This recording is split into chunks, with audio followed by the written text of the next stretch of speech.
कौमी असम्बली की कायमा कमेटी निजकारी को आगाह किया गया है कि PIA की निजकारी के लिए खिदमात हासिल करने वाले मालियाती मुशीर को $69 लाख की कुल अदायगी करनी है। अब तक मालियाती मुशीर को 1 अरब से जायद की अदायगी की जा चुकी है। मजीद जानेंगे डॉन न्यूज के नुमाइंदे ताहिर शिरानी से। ताहिर, मजीद क्या मालूम हो सका? जी, डॉक्टर फारूक सत्तार की जेर सदारत कौमी असम्बली की कायमा कमेटी बराए निजकारी का इजलास हुआ, जो अब खत्म हो चुका है। कमेटी इजलास को प्राइवेटाइजेशन के अमूर के हवाले से सेक्रेटरी निजकारी कमीशन ने ब्रीफिंग दी। PIA की निजकारी, इसके साथ साथ यूटिलिटी स्टोर्स कॉर्पोरेशन और दीगर जो निजकारी प्रोग्राम है उस हवाले से कमेटी को आगाह किया गया। कमेटी को आगाह किया गया कि PIA की निजकारी तो अभी तक नहीं हुई, लेकिन $43 लाख से ज्यादा की अदायगी हो चुकी है।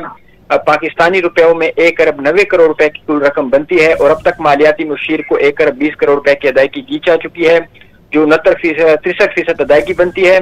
और मालियाती मुशीर को $69 लाख की कुल अदायगी करनी है और मालियाती मुशीर को दूसरे फेज की निजकारी अमल की अदायगी नहीं होगी। बाकी मानदा रकम निजकारी का अमल मुकम्मल होने पर अदा की जाएगी। निजकारी कमीशन के सेक्रेटरी ने यह कहा कि गुज़श्ता जो बोली थी वो काबिल कबूल नहीं थी। PIA होल्डको की 26 प्रॉपर्टीज हैं और PIA ACL की 5 प्रॉपर्टीज हैं।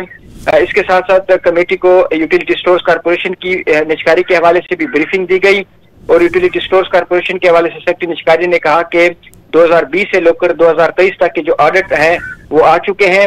ऑडिटर यूटिलिटी स्टोर्स की इंफॉर्मेशन की तस्दीक नहीं कर रहा, क्योंकि यूटिलिटी स्टोर्स की निजकारी में जब वो जाएंगे तो अकाउंट्स वेरीफाई होना जरूरी है।